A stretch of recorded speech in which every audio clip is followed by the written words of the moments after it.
అమ్మ చెప్పిన మాట బిడ్డడికి నాటుకున్నట్టు ఎవరు చెప్పినది నాటదు. మీరు జ్ఞాపకం పెట్టుకోండి. ఉపమన్యు ఆఖ్యానం ఇదే, యదరశివ మహాపురాణంలో వస్తుంది. అమ్మ ఒక మాట చెప్పింది అనుకోండి, వాడు బయటికి వెళ్ళి అంటాడు మా అమ్మ చెప్పింది ఇది నిజం అంటాడు. అమ్మ నేర్పాలి, నాన్న ఈయన శంకరుడు, ఈయన నారాయణుడు, ఈవిడ లక్ష్మి, ఇది కనకధారా స్తోత్రం. ఏది చెప్పు? ఆపదామపహర్తారం దాతారం సర్వసంపదాం. చిన్నతనంలో 4 శ్లోకాలు నేర్పాలి. భగవద్భక్తి అలవాటు చెయ్యాలి. వాడికో పంచె కట్టుకోవడం నేర్పాలి. వాడికి దేవుడి దగ్గరికి వెళ్ళి నమస్కారం పెట్టడం నేర్పాలి. చిన్నతనంలో పూర్వం నాయనమ్మలు అమ్మమ్మలు పిల్లల్ని దగ్గర కూర్చోబెట్టుకుని జోదు పెట్టని గోవింద అని ఇలా పెట్టడం నేర్పేవారు. ఎవరైనా ఇంటికి వస్తే చూడండి మా మనవడు ఎంత బాగా జోది పెడతాడో అని చెప్పి గోవిందా గోవిందా అంటే వాడు ఇలా అంటుండేవాడు.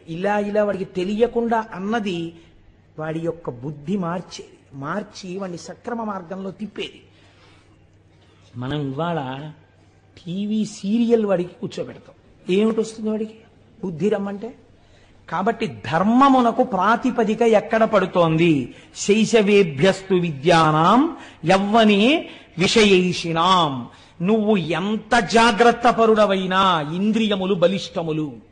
కాబట్టి బలిష్టమైన ఇంద్రియములు కోరుకునేటటువంటి సుఖములేవి ఉన్నాయో వాటిని పరమ ధర్మబద్ధంగా అనుభవింపచేసి ఆ సుఖములు కాదన్న వైరాగ్య బుద్ధిని సంతరించుకోవడానికి ధర్మపత్నిని స్వీకరించి కామమును ధర్మబద్ధమైన కామము చేత ధర్మబద్ధమైన అర్థముగా సంతానమును పొందు.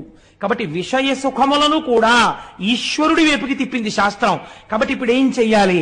యవ్వనే విషయేషిణాం. యవ్వనమునందు విషయముల చేత విషయములనబడేటటువంటి విషము కలిగిన పాముల చేత కాటువేయబడకుండా ఆ సుఖములను ధర్మపత్ని యందు పొంది అర్థమును పొందు. వార్ధకే మునివృత్తీనాం. నువ్వు వృద్ధాప్యంలోకి వచ్చేశాక కూడా తాళాల గుత్తి కోసం వెంపర్లాడవద్దు. ఇంటికి ఎవరొచ్చారు, ఎవరెళ్ళారు, ఎక్కడ తిరుగుదాం, ఏం చేద్దాం, ఎక్కడికి పరిగెడదాం, ఈ బుద్ధి మాను. వార్ధక్యం వచ్చాక నీకున్నది ఒక్క ధర్మం. మునివృత్తీనాం. మననం చెయ్యి, సంతతము మననం చెయ్యి. నిన్ను రమ్మంటారు, నేను రానని చెప్పు. నేను రాను. అయిపోతోంది టైం, పక్క జ్యోతి ఆరిపోవడానికి సిద్ధమైపోతోంది సమయం. దీపం ఉండగా ఇల్లు చక్కబెట్టు. లేచిన దగ్గర నుంచి పూజా మందిరం మీద ఎగబడకో. ఈ కొడుకున్నాడు, కోడలున్నారు చేయడానికి, వాళ్ళకి అలవాటు చెయ్యి. నువ్వేం చేస్తావు? కూర్చో. ధ్యానమునందు కూర్చుని బాగా మననం చెయ్యి. నువ్వు ఇతపూర్వం ఏం విన్నావో, ఏం చదివావో, ఏం చూశావో అవి మననం చేస్తూ ఉండు. ఏ సంకల్పము ఊపిరి మీద ఆధారపడింది, ఏ ఊపిరి తర్వాత నీ ఆయుర్దాయం ఆగిపోతుందో ఎవరికి తెలియదు. వృద్ధాప్యంలోకి వచ్చేసావు, 3వ నెంబర్ ప్రమాద పతాకం పడిపోయింది, స్థానిక భద్రతా సూచనగా. ఇంకా ఎందుకు తిరుగుతావు? ఇక తిరగకు. మహానుభావులు ఉన్నారండి లోకంలో. శ్రీభాష్యం అప్పలాచార్య స్వామి వారికి నడుము విరిగిపోతే వారిని చూడ్డానికి వెడితే మిగిలిన వాళ్ళు కళ్ళనీళ్లు పెట్టుకున్నారు. స్వామి చక్కగా రామాయణం చెప్పేవారు, ఏమిటండి ఇలా నడుము విరిగిపోయింది అంటే ఆయన అన్నారు, తిరిగి చెప్పవలసిన అవసరం పూర్తయింది లేరా? ఏం మంచం మీద కూర్చుని రామాయణం తలుసుకో పొంగిపోలేవా? నీ దగ్గరికి వచ్చిన వాళ్ళకి చెప్పుకోలేవా అని ఒక చోట కూర్చుని అనుభవించమని స్వామి నన్ను ఇలా కటాక్షించాడు అన్నారు. ఆయన మర్యాదా పురుషోత్తముడు.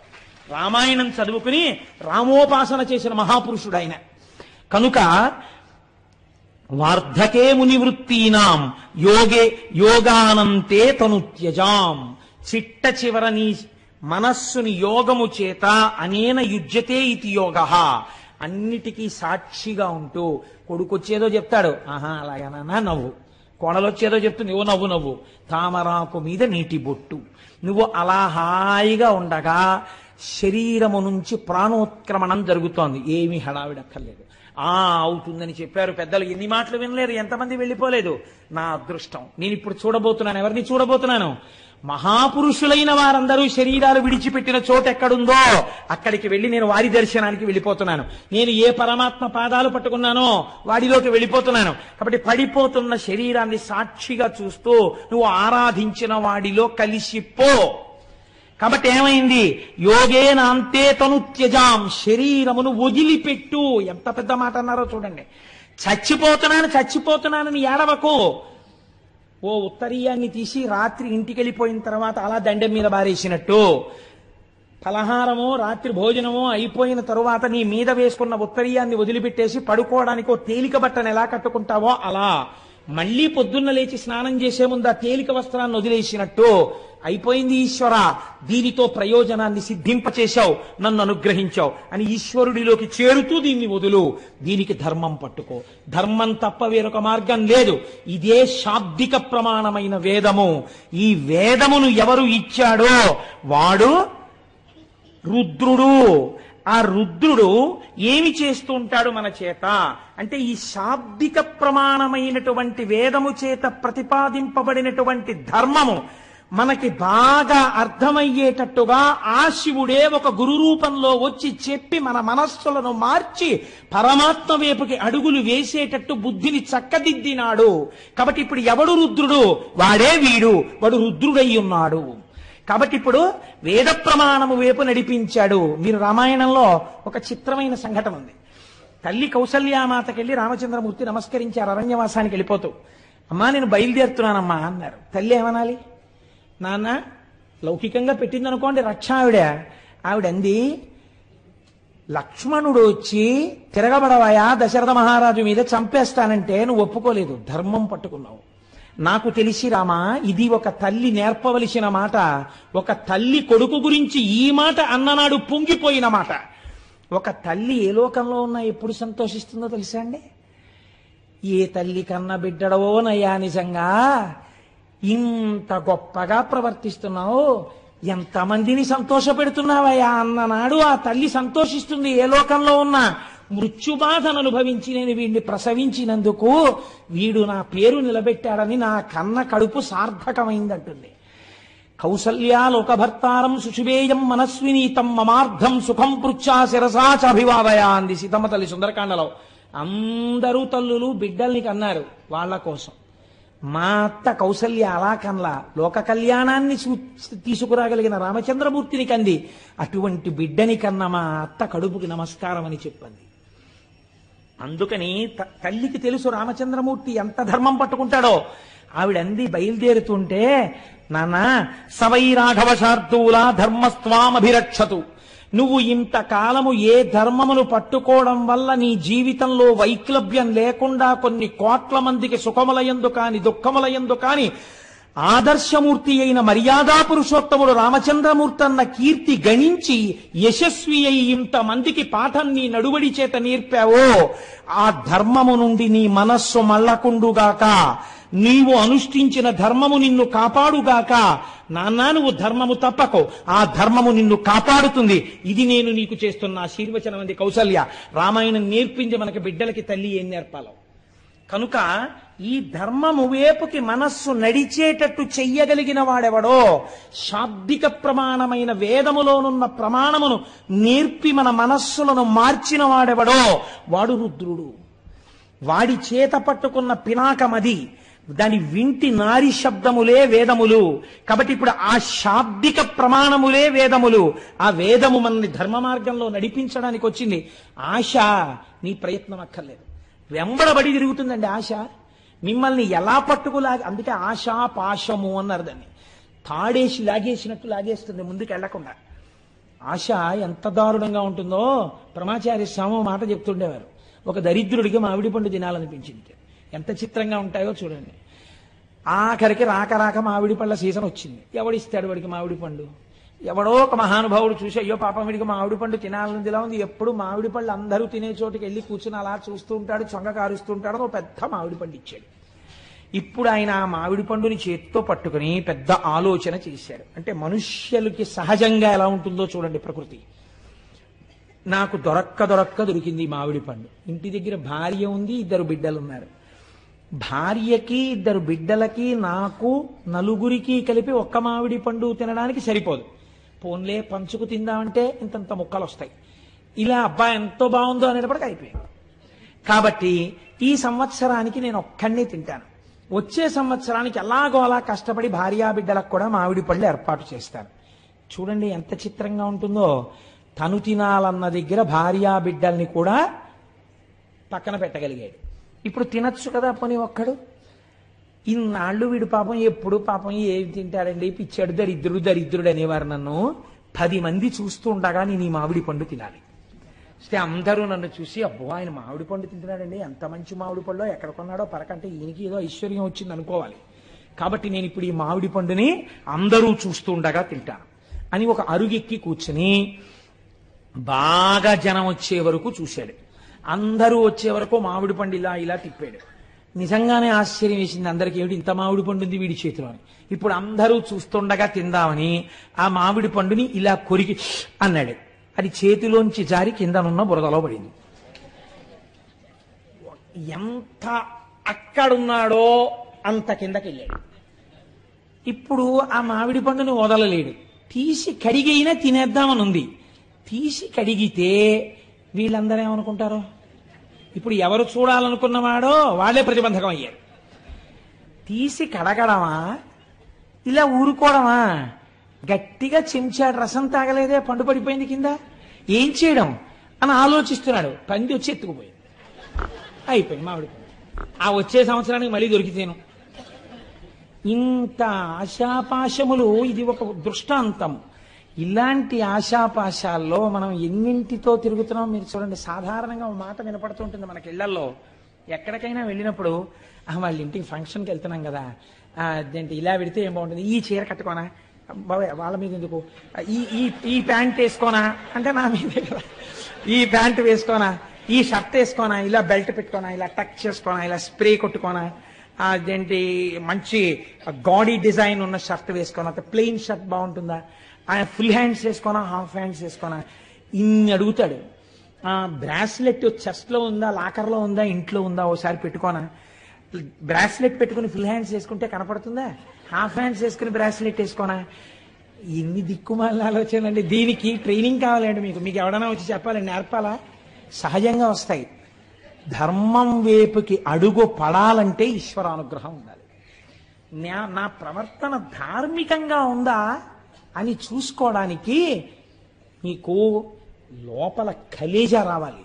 ఆ కలేజాకి అటువంటి ధార్మిక ప్రవర్తనకి ఈశ్వరానుగ్రహం కావాలి. అలాంటి అనుగ్రహం ఇచ్చి నడిపించేవాడెవడో వాడు రుద్రుడు. ఇప్పుడు నాకు అక్కర్లేదనేవాడు ఎవడైనా ఉంటే నాకు చూపించండి రుద్రుణ్ణి. నమస్తే రుద్రమన్యవ ఉతోత ఇషవే నమః. నీ కోపం వస్తే ఇన్ని భ్రష్టత్వాలు వస్తాయి. అందుకని వద్దా, ఆ ధనస్సు వద్దు, ఈ ధనస్సు పట్టుకో, ఇది అందుకని పినాకి అని పిలిచింది శాస్త్రం ఆయన్ని. కాబట్టి ఇప్పుడు చూడండి అంటున్నారు రుత్, రుద్ర శబ్దములో రుత్ అన్న మాట ఉంది. ఈ రుత్ తాం భక్తేభ్యో ద్రావయతి. రుత్ అంటే ప్రతిబంధకము, అడ్డము. ఒక అడ్డం ఉంది. ఈ అడ్డం ఉండడం వల్ల వాడు ఈశ్వరుణ్ణి చేరలేకపోతున్నాడు. చేరలేక మనస్సు నిలబట్టలేదు, ఈశ్వరాభిముఖం కావట్లేదు. ఈశ్వరుణ్ణి గట్టిగా పట్టుకున్నాడు. రోషీరోజు కామినీ జనుల తారుణ్యోరు సౌఖ్యంబులన్ బాసీబాయుధ పుత్రమిత్రధన సంపద్భ్రాంతి వంచాలతల్ కోశీకోయదు నమనంబకట నీకున్ ప్రీతిగా సత్క్రియలు చేసి చేయదు దీని తుళ్ళన చవే శ్రీకాళహస్తీశ్వర అన్నాడు. దుర్జటి ఉన్నదున్నట్టు చెప్పుకున్నాడు. కాబట్టే మహాపురుషుడయ్యాడు. కాబట్టి చూడండి, ఎవరు భగవంతుణ్ణి నిజంగా కోరుకుని, ఈశ్వర నేను ఈ కోరికల వల్ల, ఈ కారణాల వల్ల నిన్ను పొందలేకపోతున్నాను, వీటి మీద నా మనస్సు మరల్చు అని వెళ్ళి నిజాయితీతో చెప్పుకున్నాడో ఈశ్వరుడికి, ఆ నిజాయితీకి పొంగిపోయి తీసేస్తాడంతే ఆ ప్రతిబంధకాన్ని. అమ్మా నాకు చదవాలనే ఉందమ్మా, కానీ రాత్రి 10 అయ్యేటప్పటికీ నాకు నిద్ర వచ్చేస్తోందమ్మా, కాసేపు అమ్మా నువ్వు కూడా నా పక్కన కూర్చుని నాకు 10 అయ్యేటప్పటికి నిద్ర వచ్చేసేయకుండా నాకు ఇలా కళ్ళు పడిపోతుంటే ఒక్కసారి నన్ను కొట్టి నాకు ఒక్క 20 నిమిషాలు ఏమైనా మంచి మాటలు చెప్పావా, నేను మళ్ళీ 11 వరకు 11:30 వరకు చదువుకోగలను. అమ్మా అమ్మ నాతో పాటు కూర్చోవా అంది పిల్ల. కూర్చోవలసిన అవసరం తల్లికి ఏమిటి? 9ంటికి హాయిగా పడుకోగలదు తల్లి. అలాగే నాన్న కూర్చుంటానంది. ఎవరి కోసం కూర్చుంది? 10 వరకు పనున్నా లేకపోయినా రేపు చెయ్యబోయే కూరకి వాళ్ళే కూర తరుక్కుని ఏదో పని చేసుకుంటూ కూర్చుంది. 10 అయింది. పిల్ల చదువుకుంటున్న గదిలోకి వచ్చింది. ఇలా కునికుపాట్లు పడుతోంది. లేపి ఓ గుక్కెడు టీయో కాఫీయో పాలో ఇచ్చి, కాసేపు నాన్న మీ నాన్నగారు ఎంత సంతోషపడిపోతారో, నీకో మంచి ర్యాంక్ వస్తే నాన్నగారు ఏమన్నారో తెలుసా, తల్లిగాడు తెల్లగా ఉంటాడు, వాడికి నేను 2 జతల గాజులు చేయిస్తాను, నా తల్లి 2 జతల గాజులు వేయించుకుంటే దాని రంగు మీద గాజులు అందమే కనపడదు, నా తల్లి బంగారం కన్నా గొప్పది అని మీ నాన్నగారు మురిసిపోతారు. మీ నాన్నగారు నీ చేతులకి 2 జతల గాజులు తెచ్చినప్పుడు ఎంత పొంగిపోవాలి. మరి నువ్వు కష్టపడి చదవద్దు, చదవాలి కదా నాన్న. నువ్వు 11:30 వరకు చదవ. అమ్మా ఇంకా నువ్వు 20 నిమిషాలు కూడా అక్కర్లేదు, ఇంకో 15 నిమిషాలు వేస్ట్, నువ్వు పడుకో, నేను చదువుకుంటానని చదివేసుకోండి. అమ్మ ఏం చేసింది? ఏది లక్ష్యమును చేరడానికి ప్రతిబంధకమో దాన్ని తీసేసింది. మీకు ఈశ్వరుణ్ణి చేరడానికి ఏది ప్రతిబంధకమో, నమస్తే రుద్రమన్యవ ఉతోత ఇషవే నమః అని అభిషేకం చేస్తే, పారాయణ చేస్తే రుద్రాన్ని, శివాష్టోత్తరం చదివితే ఆయన ప్రతిబంధకాన్ని తీసేస్తాడు. ఇది రుద్ర, ఇది రక్షణ కలిగినటువంటి. అందుకని నమస్తే రుద్రమన్యవ అంటూ వెళ్ళి ఆ చేతిలో ధనస్సును రుద్రశబ్దంతో కలపడం వెనకాల కారణం అది. ఇప్పుడు రోదయతి శత్రువున్ రుద్ర, ఇప్పటి వరకు మిమ్మల్ని ఏడిపించిన వారు లేదా లోకమునకు శత్రువులైన వాళ్ళు, అంటే ఈశ్వరుడు ప్రతిపాదించినటువంటి ధర్మమునకు విరుద్ధమైన మార్గములో ప్రవర్తించనమునందు మమేకమైన వారు, అటువంటి వారిని ఏడిపించేవాడు. అంటే మాకు ఒంట్లో బలం ఉంది కదా అని తిరిగారు రాక్షసులు, అంటే ఈశ్వర మార్గమును విస్మరించిన వారు, వాళ్ళని మట్టు పెట్టగలిగిన వాడు, వాళ్ళని ఏడిపించగలిగిన వాడు. రుదం రోదనం ద్రావయతీతివా రుద్ర, మీకు అపారమైనటువంటి దుఃఖం ఉంది ఒక కారణం చేత, అది ఏదైనా కారణం కావచ్చు. ఇప్పుడు మీరు ఒక్కటి మాత్రం వేదాంతంలో జ్ఞాపకం పెట్టుకోండి, చేసిన పాపమునకు ఏడవవలసినదే ఎవడైనా. అది ఆ ఏడుపు ఎలా ఉంటుంది అంటే, మీకు బాగా ఏ వస్తువు ప్రీతిపాత్రమైతే ఆ వస్తువు జోలికి వెడితే బాగా ఏడవగలరు. అంటే పెద్ద పాపం ఉందనుకోండి, చాలా కాలం ఏడిపించాలంటే ఆ వస్తువు జోలికి వెళ్ళాలి కదండి. ఈశ్వరానుగ్రహం బాగా ఉందనుకోండి, శాశ్వతంగా దూరం చేయకుండా మీ కళ్ళ ముందే ఉంచి మీకు లేనిది చెయ్యొచ్చు ఒక్కొక్కసారి. ఇలా కూడా జరుగుతుంటుంది లోకంలో చిత్రం. ఎలా చెప్పండి? తన కొడుకే ఫోన్ చేశాడు. ఏం నాన్న బాగున్నావా అన్నాడు. నాన్నగారండి ఏం చేస్తున్నారండి అన్నాడు కొడుకో. ఏం చేస్తున్నానా? భోజనం చేస్తున్నాను రా అన్నాడు. నాన్నగారండి ఏం వండింది అమ్మ ఇవాళ అన్నాడు. అమ్మ వంకాయ అల్లం కారం పెట్టి వండింది రా, ఎంత బాగుందో అన్నాడు. నాన్నగారండి మాకు ఇక్కడ పెడతారండి హాస్టల్లో గడ్డి, మీరు అక్కడ చెప్తుంటే నా నోరు ఊరిపోతుంది నాన్నగారండి అన్నాడు. ఇక్కడ కొడుకు తండ్రి యొక్క కందుల వెంట నీళ్లు కారి ఇంకా వెయ్యకే ఆ కూర అన్నాడు. ఎందుకన్నాడు? కొడుకు తనతో కలిసి ఆ కూర తినలేకపోయింది అన్నారు. శంకరుడు ధనస్సు పట్టుకుంటే ఇంత స్తోత్రమా, వేదంలో ఇన్ని మంత్రాలు రావడమా, ఎందుకు రావాలి అని అడిగారు. అడిగితే కారణం చెప్పారు. పినాక త్రిపుర దహన కాలే శరజ్వాలా జాలైర్నాకం పిహితవాన్ పినాక తదా మీరు ధనుస్వాత్ అన్నారు. లోకమునందు ఎక్కడా లేని రీతిలో బంగారు పర్వతమైనటువంటి మేరు పర్వతాన్ని తన చేతిలో ధనస్సుగా పట్టుకుని నిలబడిన నాడు, అటువంటి ధనస్సు యొక్క కాంతుల చేత సమస్త లోకములు కప్పబడిపోయి రాత్రనక పగలనక బంగారు కాంతి యందు అన్ని లోకములు ఎప్పుడు ప్రకాశించాయో, అలా ధనస్సు చేతిలో ఎవడు పట్టుకున్నాడో వాడి చేతి ధనస్సే చిత్రం. అలా ఎవ్వరూ పట్టుకోలేరు. అలాంటి ధనస్సు పట్టుకున్నాడు కాబట్టి నిన్ను పినాకి అని నీ చేతి ధనస్సుని స్తోత్రం చేస్తున్నావు అన్నారు. మా గురువు గారు పినాకి అన్న మాటని ఎంత అనుభవించారో తెలియదు కానీ వారి కొడుక్కి పినాకపాణి అని పేరు పెట్టుకున్నారు. కాబట్టి ఇన్ని విషయాల్ని సమన్వయం చేస్తూ మనకి పెద్దలన్నారు, ఆయన చేతిలో ఉన్న ధనస్సుని ఇన్ని రకములుగా ఉద్ధరించగలదు. కాబట్టి ఆ ధనస్సుని చూడడం, ఆ ధనస్సు గురించి చెప్పిన రుద్రాన్ని పారాయణ చెయ్యడం, ఆ రుద్రంతో అభిషేకం జరుగుతుంటే చక్క ప్రశాంతంగా కూర్చుని వినడం, అది ఇది కాదు. నీకు చేతనైతే చక్కగా నువ్వే కూర్చుని చదువుకుని మురిసిపోవడం నేర్చుకో. అందులో నిజంగానండి అనువాకాలు పెడతాయి. ఒకానొకప్పుడైతే మేము ఒక సంకల్పం చేశాం, అసలు ఆ రుద్రానికి ప్రతి అనువాకానికి వ్యాఖ్యానం చేద్దాం, ప్రతి అనువాకం మీద ఉపన్యాసం చెప్దాం అని చెప్పి అనుకున్నాను. కానీ అది శివమహాపురాణంగా వచ్చింది. ఏమో ఈశ్వరుడు ఎప్పటికైనా కోరిక తీరిస్తే నేను ధన్యుణ్ణవుతాను. అందుచేత అటువంటి ధనస్సు చేత పట్టుకున్నటువంటి వాడు శంకరుడు. ఇప్పుడు ఇవాళ మనం కేవలం ఈ విషయాన్ని స్పృశించి ఈ విషయాన్ని మనం మాట్లాడుకుంటూ ఉండగా మీరు వినడము చేత ఎన్ని కోట్ల జన్మలలో అనుభవించవలసిన పాపరాశి దగ్ధమైపోయి ఉంటుందో మీకు తెలియదు, తెలియనక్కర్లేదు కూడా. కానీ ఆ ఫలితం అలా వచ్చేస్తుందంతే. ఎందుకని అంటే మీరు అటువంటి దర్శనం, అటువంటి మాటలు విన్నారు. వినడం చేత దాని ఫలితం అలా వచ్చి తీరుతుంది.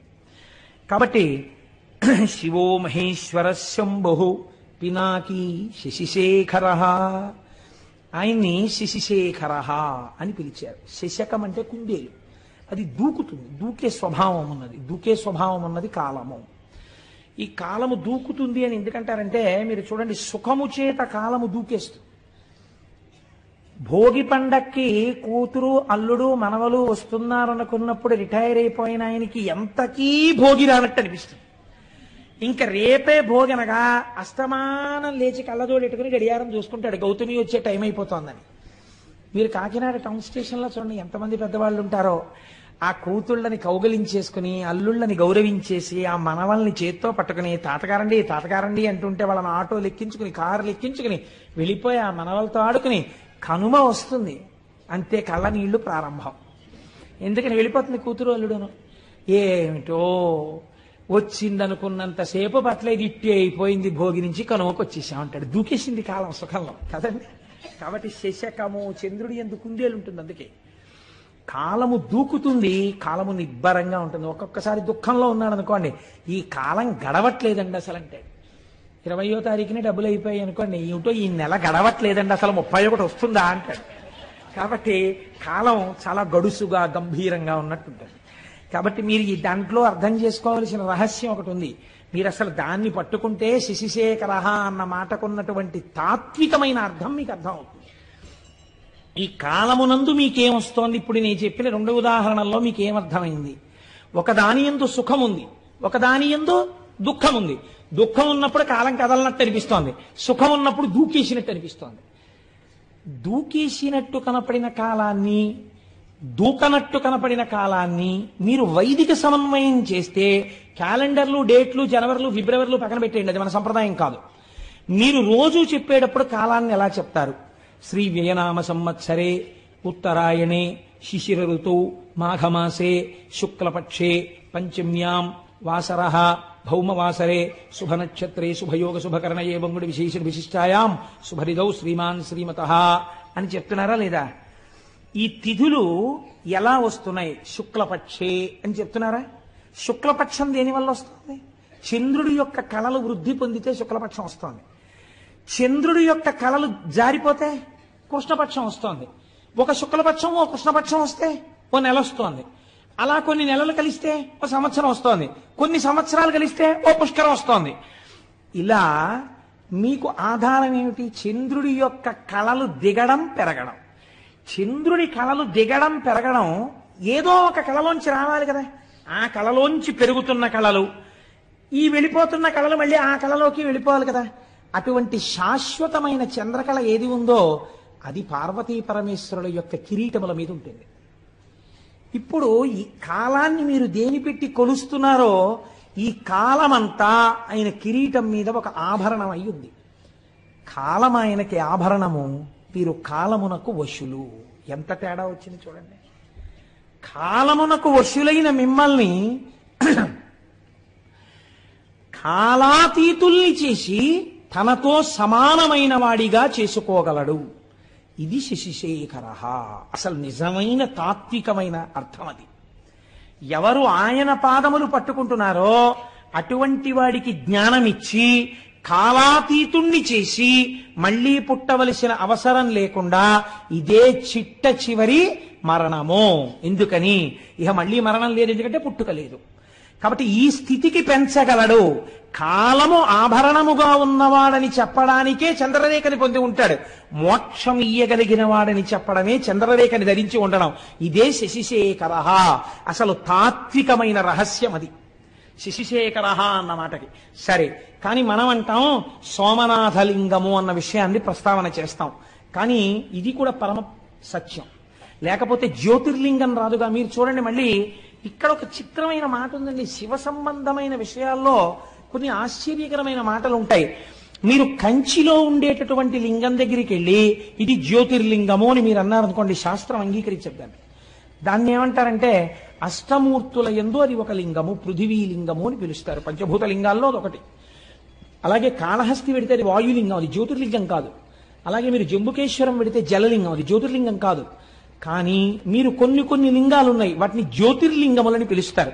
చాలా జాగ్రత్తగా మీరు పట్టుకునే ప్రయత్నం చేయండి. శశిశేఖర అన్న దాని తత్వంలోంచి జ్యోతిర్లింగం అని పిలిచినప్పుడు మీరు ఒక స్తోత్రం చదువుతుంటారు సాధారణంగా. మీకు అందరికీ నోటికొచ్చది సౌరాష్ట్రే సోమనాథంచ శ్రీశైలే మల్లికార్జునం ఉజ్జయిన్యాం మహాకాళం ఓంకారమమలేశ్వరం అని ఆ శ్లోకం అంతా చెప్పి ఆ చిట్ట చివర మనం ఓ మాట చెప్తుంటాం, ఏతాని ద్వాదశ లింగాని అని సాయం ప్రాతర్పటేన్నరః అంటాం. ఇది ద్వాదశ జ్యోతిర్లింగ స్తోత్రము అని పిలుస్తాం. ఈ 12 మీరు జ్యోతిర్లింగములు అని పిలుస్తున్నారు కదండి. జ్యోతిర్లింగము అని పిలిచినప్పుడు లింగము జ్యోతి, ఈ 12 చోట్ల ఏముండాలి? న్యాయంగా దీపం ఉండాలి, జ్యోతి ఉండాలి. కానీ మీరు సౌరాష్ట్రం వెళ్ళారనుకోండి, సోమనాథ క్షేత్రానికి వెళ్ళారనుకోండి, అక్కడ మీకు దీపం కనపడుతోందా, శివలింగం కనపడుతోందా? శివలింగమే కనపడుతోంది. శ్రీశైలే మల్లికార్జునం, మీరు శ్రీశైలం వెళ్ళారనుకోండి, శ్రీశైలంలో మల్లికార్జున లింగం కనపడుతోందా, జ్యోతి కనపడుతోందా? లింగమే కనపడుతోంది. మరి మీరు ఈ 12 జ్యోతిర్లింగాలనడానికి, ఈ 12 జ్యోతిర్లింగాలంటే మిగిలిన కంచి ఇలాంటి చోట ఉన్న లింగాలు వీటికన్నా తేడాగా ఏమైనా ఉన్నాయా? మరి వాటిని జ్యోతిర్లింగాలను మీరు ఎందుకన్నారు? ఈ 12 ఎందుకు జ్యోతిర్లింగాలు అంటారు? ఏమైనా కారణం ఉందా? అలా ఎందుకు పిలుస్తారు అంటే దీన్ని రుద్రానికి ఉన్నటువంటి ప్రార్థన గజ్జె ఎందుకు చెప్పారు. ఆపాతాల నభస్థలంత భువన బ్రహ్మాండమా విస్ఫురత్ జ్యోతిస్ఫాటికలింగమౌళి విలసత్పూర్ణిందు వాంతామృతై అస్తోకాప్లుతమేకమీశమనిశం రుద్రానువాకాన్ జపన్ ధ్యాయేత్ ఈప్సిత సిద్ధయే అన్నారు. ధ్యాయేత్, మీరు ఆ లింగము దగ్గరికి వెళ్ళి అడిగినప్పుడు ఇహమునందు కావలసిన సౌఖ్యము నుండి మోక్షము వరకు ఏదైనా ఇవ్వగలిగిన పరబ్రహ్మస్వరూపంగా శివలింగం ఉన్నది. మీకు దొంగో చీకట్లో తెలియలేదనుకోండి, దీపం పెట్టి చూడాలి, స్పష్టంగా తెలుస్తుంది. దీపాన్ని చూడడానికి ఇంకో దీపం అక్కర్లేదు, దీపమే అంతే. ఇంకా జ్యోతియే ప్రధానము స్పష్టతకు. ఈ లోకమునందు జ్ఞానము పొందాలన్నా ఝాయే తీప్సిత సిద్ధయే. నాకు మోక్షం కాదండి, ఏదో వ్యాధి తగ్గాలి, ఆల్ రైట్ తగ్గిపోతుంది. నీకు ఆ పూనికుంటే 3 ఏదో ఉద్యోగం రావాలి, వచ్చేస్తుంది నీకు. అందుకేనండి ఎవరైనా కష్టాల్లో ఉంటే దక్షారామం వెళ్ళమంటారు. 40 రోజులు 41 రోజులు దక్షారామంలో వెళ్ళి దర్శనం చేసుకోవాయా అంటారు. దక్షారామం భోగక్షేత్రం, అది ఎటువంటి భోగాన్నైనా ఇచ్చేస్తుంది మనిషికి, ఎటువంటి కోరికైనా తీర్చేస్తుంది. కాబట్టి జ్యోతిర్లింగము అంటే జాయేత ఈప్సిత సిద్ధయే. మీరు వెళ్ళి అలా చూసిన దాన్ని మళ్ళీ ఇక్కడ స్మరించి కూర్చున్నారనుకోండి, ఇది ప్రధానం. జాయేత్, చూసి కూర్చుని మళ్ళీ ఇక్కడ ఒక్కసారి స్మరిస్తే ఈప్సిత సిద్ధయే, మీ కోరిక తీరుతుంది. వేదం మీకు అభయం ఇచ్చింది. కాబట్టి కోరిక తీర్చడం దగ్గర నుంచి మోక్షం ఇవ్వడం వరకు చెయ్యగలిగినటువంటి శివలింగములు ఏమున్నాయో అవి జ్యోతిర్లింగములు. అటువంటి జ్యోతిర్లింగములు స్వయంభూ, అవి ఒకరు ప్రతిష్ఠ చేసినవి కావు. ఈశ్వరుడు చిత్ర విచిత్రమైన పరిస్థితుల్లో అలా వచ్చాడు.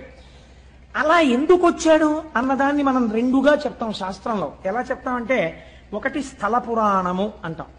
ఇది ఎందుకు వింటామంటే, మీరు సోమనాథం వెళ్ళారనుకోండి, అయితే శ్రీశైలం వెళ్ళారనుకోండి, శ్రీశైలం వెళ్ళి మల్లికార్జున లింగాన్ని దర్శనం చేసేసుకుని వచ్చేసారనుకోండి, ఒక స్థాయిలో గొప్పదేది. కానీ ఏమడుగుతామంటే, అయ్యా ఒక్కసారి దీని స్థల పురాణం చెప్పండి మాకు అని అడుగుతాం. అంటే ఎందుకు వచ్చిందో ఆ లింగం చెప్తారు. గుడిలోకి వెళ్ళిన తరువాత దర్శనం చేసుకున్నప్పుడు వినేటటువంటి స్థల పురాణమే మీరు జ్యోతిర్లింగముల యొక్క ఆవిర్భావ చరిత్రగా పురాణాంతర్గతముగా వింటే ద్విగుణీకృతమైనటువంటి ఫలితాన్ని దర్శనం చేసి ధ్యానం చేసిన ఫలితం ఎంతదో అంత ఫలితాన్ని ఇస్తుంది. ఇప్పుడు 12 జ్యోతిర్లింగాల్ని శివమహాపురాణాంతర్గతంగా మీరు విన్నారనుకోండి, అందుకు తీసుకొస్తారు. ఇప్పుడు మీకు ఏ ఫలితం వేస్తారంటే, మీరు ఈ దేశములో ఉన్న 12 జ్యోతిర్లింగాల్ని సశాస్త్రీయంగా ఎలా దర్శనం చెయ్యాలో అలా దర్శనం చేసేసినటువంటి ఫలితాన్ని మీ ఖాతాలో వేసేస్తారు. కనుక పురాణంలోకి వీటిని తీసుకొస్తారు. కాబట్టి ఇప్పుడు శశిశేఖర సోమనాథ జ్యోతిర్లింగమో వదిలిపెట్టేయచ్చా? వదిలిపెట్టకూడదు, స్మరించాలి. ఎందుకు వచ్చిందో చెప్పుకోవాలి. ఒకసారి చెప్పుకుంటే ఏమవుతుంది? మీరు ఇక్కడ స్మరిస్తున్నారు దాని కథని. అది స్మరించడం చేత స్వయంభూ అయినటువంటి పరమాత్మ ప్రసన్నుడై, మీరు అది వింటున్నప్పుడు మీకు తెలియకుండానే మీరు ఆ సోమనాథ క్షేత్రం ఇలా ఉంటుంది అని మనస్సు అక్కడికి వెళ్ళిపోతుంది. అది వింటారు. ధ్యాయేత్, ధ్యానం చేసింది. మామూలుగా అయితే క్షణం చేస్తుంది, ఇప్పుడు ఒక అరగంట చేస్తుంది. అపారమైనటువంటి ఫలితాన్ని ఇచ్చేస్తుంది. అలా 12 జ్యోతిర్లింగాలు విన్నారనుకోండి, ఏమవుతుంది? అందుకని పురాణ శ్రవణం చెయ్యి అంటారు. ఇప్పుడు విన్నవాడికి ఏమవుతుంది? 12 జ్యోతిర్లింగాల దర్శనం చేసవచ్చే ఫలితం ఏదో అది వాడి ఖాతాలో వేసేస్తారు. అందుకే పూర్వం అందరూ వెళ్ళలేరని ప్రత్యేకంగా మన వాళ్ళు వెర్రివాళ్ళై పురాణం చెప్పించలేదండి. ఒక ఆయన్ని పట్టుకు తెచ్చుకుని, అయ్యా మాకు పురాణం చెప్పండి అంటే ఆయన ఓ పుస్తకం పెట్టుకుని చక్కగా చదువుతుంటే ఆయన చెప్తుంటే భక్తి శ్రద్ధలతో అలా వినేవారు. ఇది ఇలా ఉంటుందా అండి, దీనికి హేతు ఉంటుందా అండి అని అడిగేవారు కాదు. శ్రద్ధ అలా ఉంటుంది, ఈశ్వరుడు స్వతంత్రుడు, అలా చెయ్యగలడు, వాళ్ళకి ఆ విశ్వాసంతో వినేవారు. అందుకే 80 ఏళ్ళు రానివ్వండి, చక్కగా మోకాళ్ళు నొప్పి లేదు, బీపీ లేదు, షుగర్ లేదు, కళ్ళజోడు లేదు, ఇనప రాయల్లే ఉండేవారు. ఇంత పప్పు అన్నం, ఇంత చారుడు నెయ్యి, ఇంత ఆవకాయ కలుపుకొని శుభ్రంగా తినేసి త్రేయించి వెళ్ళిపోయేవారు. ఎందుకుండేదంటే వాళ్ళకి భగవంతుని మీద విశ్వాసం లోపల జఠరాగ్నిగా ఉండేది. మనకు అన్నీ వేరువిరుపులే. అలా ఉంటుందా అండి? నీకు ఆకలి ఉండదు, అనుమానం సంశయాత్మ వినశ్యతి. కాబట్టి చూడండి, శిశిశేఖర అన్న నామాన్ని వ్యాఖ్యానం చేస్తూ అంటారు, దక్ష ప్రజాపతికి 27 మంది కుమార్తెలు. ఆ 27 మంది కుమార్తెలే 27 నక్షత్రాలు, అశ్విని, భరణి, కృత్తిక, రోహిణి. వీళ్ళు ఈ 27 నక్షత్రాల్ని తీసుకెళ్లి చంద్రుడికిచ్చి వివాహం చేశాడు. ఒక ఆయనకే ఇచ్చేశాడు, గొడవ లేదు, పండగ ఒక్కడే అల్లుడు వస్తాడు. అందుకని 27 ఆడపిల్లల్ని ఒక్కరికే ఇచ్చాడంటే పూర్వం దక్షిణ నాయకత్వము అని ఒకటి ఉండేది. మీరు నన్ను క్షమించండి, నేను పురాణాంతర్గతంగా ఇలాంటి మాట అనకూడదని అండం ఎందుకు అంటున్నాను, ఒక దక్షిణ నాయకత్వాన్ని సమర్థించడానికి. అనుకోండి, విజయనగర సామ్రాజ్యాన్ని పరిపాలించినటువంటి రామరాయల వారు అప్పుడప్పుడు ఏదైనా ఊరిడితే ఆ ఊళ్ళో తనని పోలిన పిల్లలు కనపడుతుండేవారట. దక్షిణ నాయకత్వం అంటే అలా ఉండేది. అంతమంది భార్యలతో ఉండేవారు. దశరథ మహారాజు గారికి 365 మంది భార్యలు ఉండేవారు. అలా పూర్వం ఆ దక్షిణ నాయకత్వం ఉండేది. అందుకని 27 ఆడపిల్లల్ని ఒక్క ఆయనకి ఇచ్చేసాడు ఆయన. ఈ 27 మంది భార్యలతో చంద్రుడు పాణిగ్రహణం చేసిన వాడు ఏం చెయ్యాలి? చక్కగా సంతోషంగా 27 మందితోటి కలిసిమెలిసి ఉండాలి. ఏదో ఒక ఆయన తాను రోజు పడక గదిలోకి వెళ్ళి చూసినట్టు, దానివల్ల గొడవలు వస్తున్నట్టు నువ్వు అలా ప్రవర్తించకని బుద్ధి చెప్పాడు వెంకటేశ్వర స్వామి వారికి. శ్రీదేవి వంకకు చిలిపిగా చూడకు, అలమేలు మంగకు అలకరానీయకు, ముద్దుసతులిద్దరిని ఇరువైపులా చేర్చి ఏ గొడవ లేకుండా హాయిగా నిద్రపో శేషశైలావాస శ్రీ వెంకటేశ. ఆయన ఎలా పడుకోవాలో, భార్యలతో ఎలా సర్దుకోవాలో ఈయన పాఠం చెప్పి అలా నిద్రపోమని చెప్పాడు. అదో విచిత్రం. అంటే భావన చేత స్వేచ్ఛ కలిగి తన్మయత్వంతో పాడుకున్నటువంటి వాడికి హద్దెక్కడుందండి? కాబట్టి ఆయన అలా దర్శనం చేయగలిగాడు. అంటే ఆయన ఎప్పుడో ఈయన అలా చూడడం, ఆవిడ కొంచెం కోపడ్డం అవి ఆయన చూశాడు అనమాట. అందుకని నువ్వు అలా అనవసరంగా గొడవలు తెచ్చుకోక, పొద్దున్నే ఒక అమ్మవారు చిన్నబుచ్చుకుంటే మాకు కష్టంగా ఉంటుంది, ఇద్దరిని సమానంగా చూస్తూ పడుకో అన్నాడు ఆయన. అది ఎంత బుద్ధి చెప్పాడో, ఎంత స్వాతంత్రం అండి. నాకు అలాంటి పాటలు వినపడినప్పుడు చాలా ఆనందంగా ఉంటుంటుంది. కాబట్టి సరే, ఇప్పుడు నేను దేని గురించి ప్రస్తావన చేయాలనుకుంటున్నానంటే 27 కన్యలతోటి భార్యలతోటి చంద్రుడు సంతోషంగా సమానంగా ఉండాలి. కానీ ఇక్కడ నేను ఒక్క మాట అంటే మీరు మరోలా అనుకోకండి, చంద్రుడి చరిత్ర ఎందొక దోషం ఉంది. ఏమా దోషము మీకు దేవీ భాగవతంలో మొదటిగా అదే. ఇప్పుడు నేను దాన్ని ప్రస్తావన చేస్తే దానికి మళ్ళీ వివరణ చేయాలంటే మహాప్రభావతో 3 రోజులు పడుతుంది. ఎందుకు వచ్చిన గొడవ? అందుకని. కానీ ఆయన కొంచెం తొందరపడిపోవడం, యుక్తాయుక్త విచక్షణ లేకుండా ఏ స్త్రీ పట్ల అలా ప్రవర్తించడం మహాపాతకమని శాస్త్రం చెప్పిందో అలాంటి వాళ్లతో రమించడం కూడా చంద్రుడి చరిత్రలో ఒకచో ఉన్నది. దాని విశేషార్థం పక్కన పెట్టండి, మామూలుగా చరిత్ర యందు ఉన్నది. కాబట్టి ఈ అలవాటుకి ఫలితం ఎక్కడో రావాలి, ఎదర రావడానికి కావలసినట్టుగా బుద్ధి కర్మానుసారిని నడిపించాలి. అందుకు నడిపిస్తుంది అసలు యథార్థం. ఇది శివుడు ఇస్తున్నటువంటి ఆ ధనస్సులోంచి వస్తున్నటువంటి పాప ఫలితం. మీరు అలా సమన్వయం చేసుకోండి, ఎంత అందంగా వస్తుందో అది. ఇప్పుడు ఆయన ఏం చేశాడు? మళ్ళీ ఆయనకి 27 మందిలో రోహిణి ఒక్కతి బాగా నచ్చింది కాబట్టి ఆ రోహిణితోనే కాలం గడిపేవాడు. ఇది సహజంగా మిగిలిన 26 మందికి కూడా చాలా బాధ కలిగింది. 27 స్వీకరించిన వాడు 27 సమానంగా ఉండాలి, కానీ ఒక్క రోహిణితోనే ఉంటున్నాడు. వాళ్ళు ఎంత బాధతో మాట్లాడారో తెలుసా అండి? తండ్రి గారి దగ్గరికి వెళ్ళి, నేను అన్ని పద్యాలు చెప్తూ కూర్చుంటే 42 రోజులు ఏంటి, ఆయన చెప్పినట్టు సంవత్సరం అయిపోతుందో ఏమిటో గొడవ అని బెంగెట్టుకుని 1-2 పద్యాలు మాత్రమే చెప్తున్నాను. అందరి నేల ఇట్లు జలజారికి నిచ్చితివి, ఒక్క రోహిణీ సుందరినిచ్చి నన్మిగుల సొంపుగా నుండెడిది, ఎక్కడేని మాకుందక భర్త చిక్కకయే గొడ్డైపోవునో పృథ్వీ. తండ్రి ఈ వందురు ఎట్లు పాయుదుము వల్లభు కొల్విటు చెందుమాకి కన్నని అడిగారు. ఎంత కష్టంతో కూడుకున్న మాట అడిగారో చూడండి. నాన్నగారండి మీరు ఎందుకు ఈ తప్పు చేశారండి? మా 27 మందిలో ఒకవేళ రోహిణియే అందగత్తేమో, రోహిణిని ఒక్కదాన్ని చంద్రుడికిచ్చి అంత చందమామ లాంటి మొగుడు రావాలంటారు కదా, చందమామ లాంటి మొగుడిని పొందడానికి మేము అర్హులం కావేమో, అంత అందగత్తెలం కాదేమో, అందుకేనేమో రోహిణి మీద ఉన్న ప్రీతి మా మీద లేదు. అంత అందమైన కూతురుతో పాటు అందం లేని మమ్మల్ని కూడా ఎందుకు ఇచ్చారు నాన్నగారు? కన్యాదానంలో మీ బాధ్యత అయిపోతుందని ఇచ్చారా? మాకు తగిన భర్తలు, మేము ఎంత పనికి మాలిన వాళ్ళమైనా మాకు తగిన భర్తలు పృథివీలో ఉండరా? గొడ్డుపోయిందా నాన్నగారు లోకం? ఎవరిని తెచ్చి మాకు పెళ్లి చేస్తే మేము సంతోషించకపోదు అండి. భర్త యొక్క మనస్సు చూరగొనని మా జన్మ మాకెంత బాధగా ఉందో తెలుసా నాన్నగారు? ఎంత గొప్పగా మాట్లాడారండి వాళ్ళు, ఎంత అందమైన పద్యం పడిపోయిందో చూడండి. నాన్నగారండి గొడ్డుపోయిందా లోకం? మమ్మల్ని ఎందుకు ఇచ్చారు నాన్నగారు? చంద్రుడికి 27 మందిని, ఒక్కతే అందంగా ఉంది, అందమైన రోహిణితో ఆయన ఉంటున్నాడు. అసలు మా జన్మలో మేము భర్త గారితో కలిసి ఉండి భర్త గారు మా వల్ల సంతోషపడ్డారన్న రోజు మా జీవితంలో మేము చూస్తామా నాన్నగారు అన్నారు. దీనికి వాళ్ళు చేసిన పాపం ఏమిటండి? తండ్రి మనస్సు ఈ మాట విన్నప్పుడు ఎంత కుందుతుంది. కాబట్టి ఆయన చరచరాలేసి, అసలే దక్ష ప్రజాపతి ఎదర వీరభద్ర విజయం వస్తుంది కదా, గబగబా పంచ పైకి పట్టుకుని చంద్రలోకానికి వెళ్ళాడు. ఆయన అల్లుడు గారు ఎదురొచ్చారు, తీసుకొచ్చారు, కూర్చోబెట్టారు. కూర్చోబెట్టిన తర్వాత అబ్బాయి నీ పరిస్థితి అంతా బాగోలేదయా, నీకు 27 పిల్లలు ఇచ్చాను. ఇచ్చినప్పుడు చక్కగా మామయ్యగారండి బాగున్నారండి, చక్కగా ఉంటుందండి, మీరు వచ్చినప్పుడు ఎంత సంతోషంగా ఉంటారో చూద్దురుగానండి అన్నావు. నీ మీద అప్పుడే పితూరీలు ప్రారంభమయ్యాయి. ఒక్క రోహిణితో ఉంటున్నావుట. ఇలా ఉండడానికి వీల్లేదు. 27 పిల్లల కంటి వెంట నీళ్లు రాకూడదు, అందరినీ సమానంగా చూసుకో. చూస్తావా? అసలు దక్ష ప్రజాపతి తప్పకుండా మామయ్యగారండి అన్నాడు. అయిపోయింది. అమ్మా నేను చెప్పానమ్మా, ఇంకా మీకేమి ఇబ్బంది ఉండదు, ఈ మాట మీరు సంక్రాంతికి వచ్చినప్పుడు సంతోషంగా వస్తారు అని వెళ్ళిపోయాడు దక్ష ప్రజాపతి. అంటే నిజంగా సంక్రాంతి అనుకోకండి, నేను ఒక మాట అన్నానంతే. ఇప్పుడు వెళ్ళిపోయిన తర్వాత మళ్ళీ ఎవరో వచ్చి చెప్పారు, పాపం ఆ 26 అలాగే ఏడుస్తున్నారండి, మీ అల్లుడి గారి ప్రవర్తనలో ఏమీ మార్పు లేదు, ఎక్కడ చూసినా రోహిణితోటే ఉంటాడు, మిగిలిన 26 మంది జోలికి ఎప్పుడూ వెళ్ళాడు. పాపం ఓసారి మీరు చెప్పారు, ఆయన వినడు, ఏమిటో వాళ్ళ బతుకు అంతేనా అన్నారు. అనేటప్పటికి ఇప్పుడు ఆయనకి ఎందుకు కోపం వచ్చిందంటే నా మాట వినలేదని కోపం వచ్చింది. ఆయన ఎటువంటి ఆలోచన వచ్చిందో చూడండి. ఆ కోపంలో క్షయవ్యాధి ఉన్నటువంటి వాడికి తొందరగా దగ్గరగా వెళ్ళడానికి, ఆ ఉచ్ఛ్వాస నిశ్వాసలని లోపలికి పీల్చడానికి, వారి నోటి ఎంగిలిని తన నోటిలోకి తీసుకోవడానికి ఎవరు ఇష్టపడరు, ఎందుకంటే వీళ్ళకి క్షయ వస్తుందని. కాబట్టి ఆయన అన్నాడు, నీ విశృంఖలత్వానికి నేను అడ్డు వేస్తాను, కాబట్టి నువ్వు క్షయవ్యాధి పీడితుడవగుదువుగాక.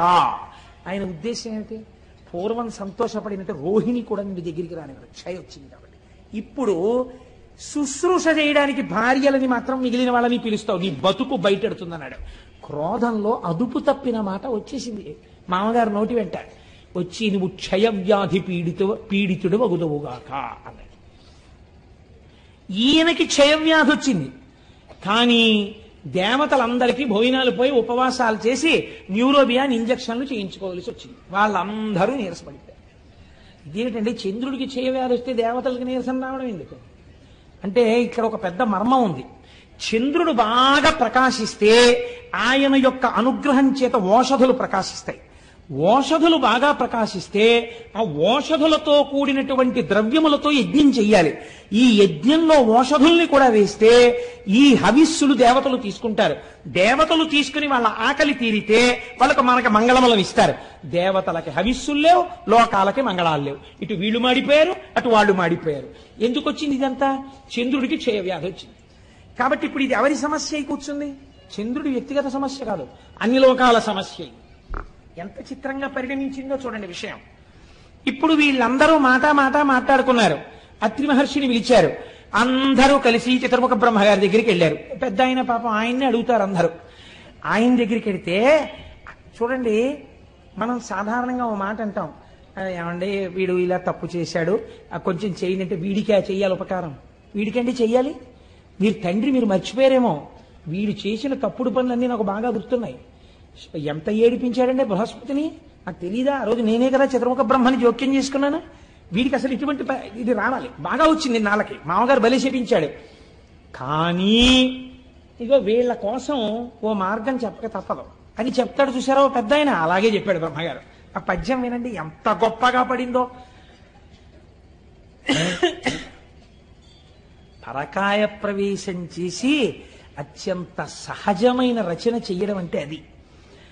అయినను లోక సౌఖ్యమును నారసి చెప్పెదా. వీడు తుంటరవాడు, వీడికి చెప్పకూడదు అసలు. వీడి చేవ్యాతో బాధపడిన గొడవేం లేదు. అయినను లోక సంక్షేమం కోసం చెప్తున్నా. ఇటు మీరు అటు వాళ్ళు బాధపడుతున్నారు కదా, అందుకు చెప్తానన్నాడు బ్రహ్మగారు.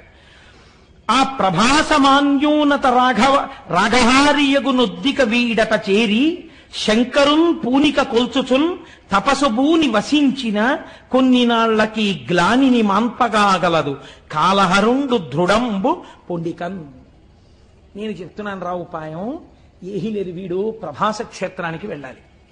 వెళ్ళి సముద్రపు ఒడ్డున ఉంది అది, అరేబియా మహాసముద్రం అని ఇప్పుడు మనం పిలుస్తున్నామే.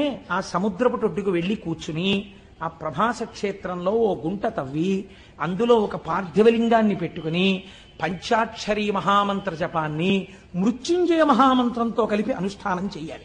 ఎందుకని? క్షయం వచ్చేసింది కాబట్టి మృత్యుంజయ మంత్రంతో కలిపి అనుష్ఠానం చెయ్యాలి. ఎంత శాపం ఉన్నా ఇటు బ్రాహ్మణ వాక్కుని కాపాడి అటు వీడు చచ్చిపోకుండానూ కాపాడాలంటే పరబ్రహ్మమునకు తప్ప వేరొకడికి సాధ్యం కాదు. కాబట్టి శంకరుడు మాత్రమే చెయ్యాలి ఈ పని. వీడిని పార్థివలింగాన్ని అర్చన చెయ్యమనండి అన్నారు. ఆ మాట చూడండి. ఉద్దిక వీడట చేరి, బ్రహ్మగారు మాట్లాడేటప్పుడు ఈయన్ని అండం. ఆ చికాకుంది చంద్రుడి మీద, ఆయనకి కోపం ఉంది. అందుకని వీడిని అక్కడికి వెళ్ళమనండి. ఎంత బాగా అన్నాడు చూడండి. ఒద్దిక వీడట, అక్కడైనా బుద్ధిగా కూర్చోవాలి. మళ్ళీ అక్కడికి వెళ్ళి కూర్చుని ఏదో పనులు మొదలెట్టకూడదు, మళ్ళీ ఏదో శాపాలు తెచ్చుకోకూడదు, మళ్ళీ నా దగ్గర రాకూడదు. ఉద్దిక అక్కడ కూర్చుని శివుడి గురించి ఆరాధన చేయమనండి, పోమనండి అక్కడికి. అలాగేనండి బాబాయ్ అన్నాడు ఇప్పుడు అని. ఇప్పుడు బయలుదేరి ప్రభాస క్షేత్రం చేశాడు. ఏం చేస్తాడు? చేసిన పాపం అనుభవించాలి, వచ్చింది శిక్ష. కాబట్టి ఇప్పుడు అక్కడ కూర్చుని పంచాక్షరీ మహామంత్రాన్ని మృత్యుంజయ మహామంత్రంతో అనుసంధానం చేశాడు. ఇది ప్రసన్నుడు అంటే ఎవడు వ్యాధినిచ్చాడో వాడే శివాశర వ్యాయాతవతయానో రుద్రమృడయా రక్షించాలి. ఇప్పుడు వెళ్ళి కూర్చుని జపం మొదలెట్టాడు. కొన్ని కోట్ల జపం అయిపోయిన తరువాత చంద్రోద్భాసిత శేఖరే స్మరహరే గంగాధరే శంకరే సర్పైర్భూషిత కంఠకర్ణ వివరే నేత్రోద్ధవైశ్వానరే దంతిత్వకృత సుందరాంబరధరే త్రైలోక్య సారే హరే మోక్షార్థం కురు చిత్త వృత్తి మమలాం అంతైస్తు కింకర్మభిః అంటారు శంకరాచార్యుల వారు. అటువంటి స్వరూపంతో భగవానుడు శంకరుడు ప్రత్యక్షమయ్యాడు. స ఉమ పార్వతీ సహితుడై ప్రత్యక్షమయ్యాడు. క్షయవ్యాధితో శుష్కించిపోయి ఉన్నాడు చంద్రుడు. ఏం నాయనా ఏమిటి నీ అభీష్టం అని అడిగాడు. అయ్యా నాకు క్షయవ్యాధి తగ్గిపోవాలండి అన్నాడు. ఇప్పుడు నీ క్షయవ్యాధి పోతుంది అని పరమాత్మ అనగలరు అంటే ఎవరి మాట పోయింది?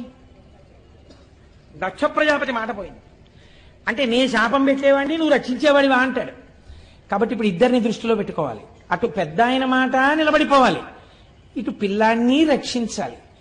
ఇంత తప్పు చేసి ఉన్నవాడైనా తన పాదములు పట్టుకుంటే బుద్ధిని కూడా సంస్కరించాలి. అందుకే ఆ తర్వాత చంద్రుడు 27 భార్యలతో సమానంగా లేడన్నటువంటిది లేదని చెప్పడానికి ఉదాహరణే చాంద్రమానంలో మీరు చెప్తున్న తిథులు కదండి. అంటే చంద్రమానంలో ఎలా జరుగుతున్నాయి తిథులన్నీ? చంద్రుడు కూడుతున్నాడు కదా నక్షత్రాలతోటి. కాబట్టి ఇప్పుడు బుద్ధిని మార్చాడు. అదే కదండి, మరి అందుకేగా రుద్రశబ్దం వాడారు మీరు. ధర్మం వైపుకు మారుస్తాడు బుద్ధిని అనే కదా మీరు రుద్రశబ్దం వాడారు. కాబట్టి ఇప్పుడు ఏం చేశాడు? బుద్ధిని ముందు మార్చి అటు పెద్ద ఆయన మాట నిలబెట్టాలి దక్ష ప్రజాపతి. కాబట్టి అన్నాడు, నీకు క్షయ ఉంటుంది కానీ 15 రోజులు క్షీణిస్తావు, 15 రోజులు వృద్ధి పొందుతుంటావు. కాబట్టి ఇంకా క్షయ పూర్తిగా లేదు కాబట్టి నశించిపోవు, ఎప్పుడూ హాయిగా ఉంటావు. సరికదా పిల్లాడా? ఎప్పుడైనా ఎవరైనా నీ పాత కథలు తలుచుకోకుండా నువ్వు పూర్తిగా ఇప్పుడు గొప్పవాడివయ్యావు, నీ చరిత్రే మారిపోయింది, నువ్వు సద్బుద్ధున్నవాడివి, నా చేత అనుగ్రహింపబడిన వాడివని తెలుసుకోవడానికి, నాతో కలిపి నీ దర్శనం చెయ్యడానికి నా పేరే నీతో కలుపుకుంటాను, చంద్రశేఖర అని పిలిపించుకుంటానని ఆ చంద్రుణ్ణి చేసి నెత్తిన పెట్టుకున్నాడు. ఏమి ఔదార్యమూర్తి అండి పరమాత్మ. ఇది ఆయన కారుణ్యం అంటే. నీకేమిటి బెంగ? కాలమునకు వశుడు కాని వాడను నేను, నా నెత్తి మీద నిన్ను పెట్టుకున్నాను రా. చతుర్ముఖ బ్రహ్మగారు అన్నాడు, వీడును పోయి ఒద్దికను అన్నారు. ఆయన అన్నారు, తప్ప అందరూ చేస్తారులే నాన్న, చేసావు, నీ బుద్ధి మార్చుకో. నీ బుద్ధి మారింది, ఇప్పుడు నిన్ను నెత్తి మీద పెట్టుకుంటాను. ఇప్పుడు మీకు ఇది విని ఏమైంది? శశిశేఖర, తప్పులు జరిగిన వాటికి వేళ్లు విరవకండి. ఇంత కారుణ్యమూర్తి అయిన శంకరుడి పాదాలు పట్టుకున్న వాడికి ఒక్కసారి పట్టుకుంటానని పూనికతో నిలబడితే మిమ్మల్ని కూడా నెత్తి మీద పెట్టుకోవడానికి ఆయన సిద్ధంగా ఉన్నాడు కదండి. అందుకని శశిశేఖర, అందుకని నెత్తి మీద చంద్రుణ్ణి పెట్టుకున్నవాడా అని ఈయన్ని పిలవలసి వచ్చింది. ఆయన క్షయవ్యాధి పోయింది, చాంద్రమానం వచ్చింది. ఇప్పుడు ఈ చంద్రుడు పార్వతీదేవికి గొప్ప భక్తుడయ్యాడు. అందుకే మనుశ్చంద్ర కుబేరశ్చాలోపాముద్రా చ మన్మద అగస్థీరగ్ని సూర్యశ్చ ఇంద్రస్కంధస్తథైవ చ అని క్రోధభట్టారకో దేవ్యా ద్వాదశామి ఉపాసకా 12 మంది అమ్మవారి మహాభక్తులలో ఈయన కూడా ఒకడయ్యాడు. అయితే ఇక్కడ ఒక చిత్రం జరిగింది. శంకరుణ్ణి చూసి అన్నారు, స్వామి చాలా బాగుందండి, మీరు నెత్తి మీద చంద్రుణ్ణి పెట్టుకున్నారు, శశిశేఖర అన్న నామం మీకు వచ్చింది, అంతవరకు మేము ఒప్పుకున్నాం. అదే సోమనాథలింగం. స ఉమానాథుడు ఒక అర్థం. అంటే పార్వతీదేవి పక్కన ఉన్నటువంటి కారుణ్యమూర్తి, సశక్తిపరుడు కాదు. సోముడు అంటే చంద్రుడు. సోముడు ప్రార్థన చేశాడు, నన్ను ఇంత అనుగ్రహించిన నీవు ఉత్తరోత్తర ఎవరొచ్చినా రక్షించడానికి ఇక్కడే వెలియవలసినది అన్నాడు. జ్యోతిర్లింగమయ్యాడు. అందుకే అది స్వయంభూలింగాలలో జ్యోతిర్లింగాలలో మొట్టమొదటి లింగం. మీకు తెలిసి వెళ్ళినా తెలియక వెళ్ళినా దీర్ఘకాలం పీడించేటటువంటి వ్యాధులు నయమవుతాయని, భవిష్యత్ జన్మలలో చేసిన పాపముల వలన భయంకరమైన వ్యాధులు, కుష్ఠవ్యాధి వంటి వ్యాధి రావలసినటువంటి పాపములు ఖాతాల్లో ఉండిపోయినా అవి భగ్నమైపోతాయని, సోమనాథలింగ దర్శనం చెయ్యాలని మనకి శాస్త్రం చెప్తోంది. మమ్మల్ని అనుగ్రహించి గోపాలకృష్ణ గారు తీసుకెళ్లబోతున్నారు సోమనాథలింగ దర్శనానికి ఏప్రిల్లో. కనుక ఒకరన్నారు, అయ్యా ఇక్కడ వరకు బాగుందండి, చాలా బాగుంది, సోమనాథలింగ దర్శనం చెయ్యవలసిందే. ఈ లింగం మీద కన్నుబడే ఈ దేవాలయాన్ని ఎన్ని మాటలు ధ్వంసం చేశారో కొందరు. ధ్వంసం చేస్తే మహానుభావుడు ఉక్కు మనిషి అనిపించుకున్నటువంటి భారతదేశపు ఉప ప్రధాని చేసినటువంటి సర్దార్ వల్లభభాయ్ పటేల్ గారు, ఆయన ఆధ్వర్యంలో ఒక కమిటీ ఏర్పడి సోమనాథ దేవాలయాన్ని పునర్నిర్మాణం చేసి అత్యద్భుతమైన దేవాలయంగా రూపుదిద్దారు ఇప్పుడు. కాబట్టి ఈ చంద్రశేఖరుణ్ణి దర్శనం చేసిన మాట యథార్థం అయితే, అయ్యవారు ఇక్కడ చంద్రుణ్ణి పెట్టుకున్నాడు అనుకోండి, చాలా బాగుంది స్వామి, ఇక్కడ నువ్వు చంద్రుణ్ణి పెట్టుకున్నావు అనేసి మీరు వెళ్ళిపోగలరండి ఇంటికి. మా స్వామి పరమాచార్య స్వామి ఒక మాట చెప్పారు. ఆయన అన్నారు ఒక రోజున, ఆయన నాకు ప్రాణం అండి మహానుభావుడు, అలా వెళ్ళిపోతూ ఎక్కడో కూర్చునేవారు, ఏదో గుర్తొచ్చేది, ఆకాశంలో చంద్రుణ్ణి చూస్తే ఓ నవ్వు నవ్వేవారు. నవ్వు నవ్వి ఆయన అన్నారు, మౌళౌ గంగా శశాంకౌ కరచరణతలే శీతలాంగా భుజాంగా వామే భాగే దయార్ద్రా హిమగిరి దుహిత చందనం సర్వగాత్రే యుద్ధం శీతం ప్రభూతం కనక సభానాథ సోఢుం క్వశక్తి చిత్తే నిర్వేదతస్తే యది భవతి నతే నిత్యవాసో మదీయే అన్నారు. ఈశ్వర, మాకు కొంచెం ఆశ్చర్యంగా ఉంటుందండి. మొన్ననే కదా పుష్యమాసం వెళ్ళిపోయింది. ఆర్ద్రా నక్షత్రమేమో శంకరుడికి ప్రీతి, శ్రవణ నక్షత్రమేమో మా స్వామి వెంకటేశ్వర స్వామి వారికి ప్రీతి. శివకేశవులని రెండు ఎక్కడ ఉన్నాయండి? ఉన్న ఒక్క మూర్తిగా. ఒక్కసారి అలంకారం చేయించుకుని మనల్ని సంతోష పెడతారు, ఒకసారి అభిషేకం చేయించుకుని సంతోష పెడతాడు. కాబట్టి ఆయన అన్నారు, మౌళౌ గంగా శశాంకౌ, ఈశ్వర నీ తలలో ఇప్పటికే గంగమ్మ ఉంది. ఆ గంగమ్మ ఉత్తినే కూర్చుంటుందా? ఎప్పుడు కదులుతుంది, ప్రవహిస్తుంది. నీరు అలా స్టాగ్నెట్ అయి ఉండిపోతే కుళ్ళుకంపు వస్తుందండి. అందుకని తిరుగుతూ ఉంటుంది ఆ జటాజూటంలో. అలా తిరుగుతూ ఉండడంలో ఏమవుతుంది, కిందకి ఇలా కారిపోతుంటుంది. ఆ నీళ్లతో నీ ఒళ్ళేమవుతుంది, ఎప్పుడు తడిసిపోతుంది. ఎప్పుడు శంకరుడి దగ్గరికి వెళ్ళి ఇలా ముట్టుకుందామన్నా పార్వతీదేవి చల్లగా తడిసిపోయి ఉంటాడు. అబ్బా తుడుచుకోండి అంటే మళ్ళీ తుడుచుకుంటాడు, మళ్ళీ తడిసిపోతుంటాడు. కాబట్టి ఈశ్వర ఇప్పటికే గంగ ఉంది, అది చల్లగా ఉంటాయి నీళ్లు. చాలదన్నట్టు ఇప్పుడు ఏం చేశావు? చంద్రుడిని తెచ్చి నెత్తి మీద పెట్టుకున్నావు. కాబట్టి ఇప్పుడు నీ తలకాయ ఎంత చల్లగా ఉండాలి. ఎప్పుడు పెట్టుకున్నావో ఆ సోముణ్ణి. తలకాయ ఎంత చల్లతనంతో దిమ్మెక్కిపోయి ఉండాలి. నిజానికి ఎంత చల్లతనమో, ఎంత చల్లగా ఉందో, తల నిమ్మెక్కిపోయింది అంటుంటాం మనం. వానలో బాగా తడిసిపోయి ఇంటికి వచ్చారనుకోండి భర్త, భార్య గబగబా ఏం చేస్తుందంటే, ఇప్పుడు లేవనుకోండి కుంపట్లో బొగ్గులేసి గబగబా విసిరి ఒక్కసారి రండి మీకు పడిశం పట్టేస్తుంది, కాస్త సాంబ్రాణి వేస్తానని చక్కగా ఆయన నిప్పుల్లోకి పడకుండా ఇలా కొంచెం తల వంచుతుంటే ఏదో పెద్ద బడాయికి పోయి ఇలా ఏదో తెలియక వంచేసినట్టు తల వంచి ఆవిడ పట్టుకుంటే ఇలా సాంబ్రాణి వేస్తుంటే ఆయనకు అదో సంతోషం. ఇంత వానలో తడిచిన శ్రమ పోయేది ఆయనకి. కాబట్టి అలా తండ్రి నీకు జటాజూటం అంతా గంగతో తడిసిపోయింది, చాలదా చంద్రబింబాన్ని పెట్టుకున్నావు, తల నిమ్మెక్కిపోయింది అనాలి నువ్వు పార్వతీదేవి దగ్గరికి వెళ్ళి. పోనీ ఆవిడితో ఈ మాట చెప్దామంటే ఇవి చాలవన్నట్టు ఇంకోటి తగిలాయి. పోనీ తలొక్కటేనండి నిమ్ముకుపోయినట్టుంటుందంటే శీతలాంగా భుజాంగా, పావులు ఒంటికి కుండలీకృత కుండలేశ్వర కుండలం వృషవాహనం నరదాది మునీశ్వర స్తుత వైభవం భువనేశ్వరం.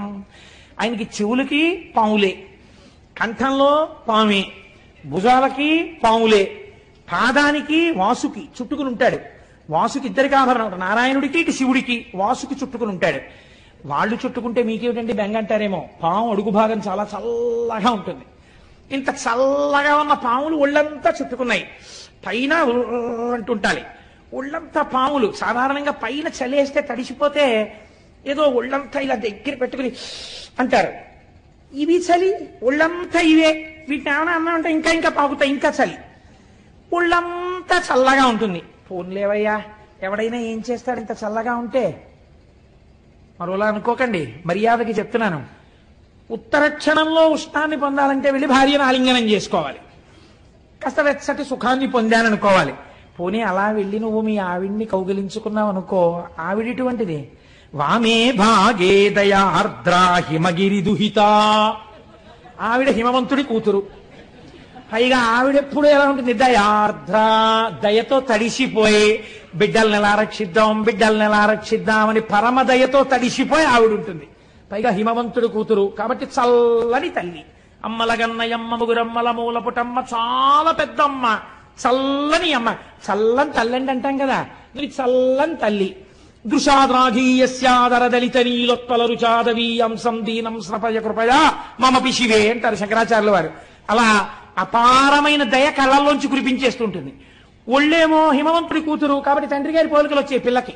పిల్ల చల్లగా ఉంటుంది, ఎప్పుడు వెళ్ళి కొంచెం వెచ్చగా ఉంటుందేమో అని కౌగిలించుకొని ఎడం పక్కన ఎట్టుకుంటే ఇంకొంచెం చలొచ్చింది. పోన్లేవయ్యా, కుడివైపు ఏమైనా కొంచెం తగ్గుతుందేమో అనుకుంటే భక్తులందరూ వచ్చి చందనం సర్వగాత్రే, కాస్త చలిమంటేసిన వాడు ధూపం వేసిన వాడు తక్కువ, స్వామికి చందనం రాయాలండి బొట్టెట్టాలండి అని చందనం రాశారు. అబ్బా ఎంత చలయ్యా స్వామి, నీకు ఎంత ఉనికిపోవాలి నువ్వు, గడగడగడగడగడగడ. పోనీ ఇక్కడతో ఊరుకున్నావా? ఇద్దం శీతం ప్రభూతం కనక సభానాథ సోఢుంక శక్తి. అందరూ పుష్యమాసంలో హేమంత ఋతువులో బయటికి రావడానికి కూడా ఇష్టపడక చలేసేస్తోందని దుప్పట్లు కప్పుకుని ముసుగెట్టుకు పడుకుంటే నీ నెత్తి మీద ధారాపాత్ర పెట్టి చాలదన్నట్టు సన్నటి ధార ఇలా ఉనికిపోతూ. పోని చక్కగా ఏదో మా స్వామి శ్రీమన్నారాయణుళ్ళ చక్క నీకేమైనా సుప్రభాతం చెప్పి చామంతి పూల దండలేసి నీకు చక్క ధూపం వేసి పొద్దున్నే బాలభోగం అని ఏమైనా వేడిగా కట్టు పొంగల్ చక్ర పొంగల్ తీసుకొచ్చి పెడతారా? నీకు అభిషేకాలు మొదలెడతారు పొద్దున్నే. పాపం నీకు పూజ ఎప్పుడు, నీకు అలంకారం ఇప్పుడు 11 అయ్యాక. తెల్లారకట వీళ్ళందరికీ మాత్రం స్వెట్టర్లు వేసుకుంటారు, మంకీ క్యాప్లు పెట్టుకుంటారు, గుళ్ళోకి వస్తారు. వీళ్ళు మాత్రం తలకో చెంబు నీళ్లు పట్టుకొచ్చి నీ మీద పోసేస్తుంటారు. అయ్యయ్యో ఈశ్వరా, ఎంత చలయ్యా నీకు పరమాత్మ. సోఢుంక శక్తి, ఇంత చల్లగా ఉందే నీ పరిస్థితి, ఎలా తట్టుకుంటున్నావయ్యా వణకకుండా అని వెంటనే అన్నారు. నాకు అర్థమైంది ఎందుకు నీకు శక్తి వచ్చిందో తెలుసా? చిత్తే నిర్వేదతస్తే యది భవతి నతే నిత్యవాసో మదీయే. ఎప్పుడు ఆశలతో కోరికలతో ఏడుస్తూ దుఃఖంతో అటు పరిగెడుతూ ఇటు పరిగెడుతూ వేడెక్కిపోయిన నా హృదయంలో కూర్చుని ఈ వేడి తగిలి ఇంత చల్లతనానికి సరిపోలేదు, అందుకే ఇంత చల్లవన్నీ పెట్టుకున్నావు అన్నారు. ఎంతటి కారుణ్యమూర్తివయ్యా! శశిశేఖర, చంద్రశేఖరుడిగా కూడా ఇక్కడ కూర్చోవడం వల్ల ఇంత చల్లతనం నీకు సరిపోలా, వేడెక్కిపోయావు మా చిత్తముల యందుండేటటువంటి సెగతి. కాబట్టి మేము ఇటువంటి వాళ్ళం తండ్రి, మా మనస్సులు ఎలా చల్లబడతాయి? నువ్వు ఒక్కసారి కారుణ్యంతో ఇలా చూడు, శశిశేఖర అని చెప్పుకున్నాం కదా, మా మనస్సులు చల్లబడేటట్టుగా మమ్మల్ని అనుగ్రహించు అని అద్భుతమైనటువంటి శ్లోకాన్ని శశిశేఖర శబ్దానికి అనుసంధానం చేస్తారు. సరే, ఇవాళ ఇక్కడ వరకు చెప్పారు. దీని తర్వాత ప్రస్తావన చేస్తే కష్టం కనుక 8:30 అయింది కనుక రేపటి రోజున రేపు ఒక పరమాద్భుతమైన, ఎలాగో మొదలు పెట్టేశాను కాబట్టి ఓ పని చేస్తాను, ఇంకిక్కడి నుంచి వరుసగా మీకు 12 జ్యోతిర్లింగ దర్శనం, రేపటి నుంచి వరుసగా జ్యోతిర్లింగాలు పెడతాను కనుక రేపు శ్రీశైల మల్లికార్జునుడు మన రాష్ట్రం.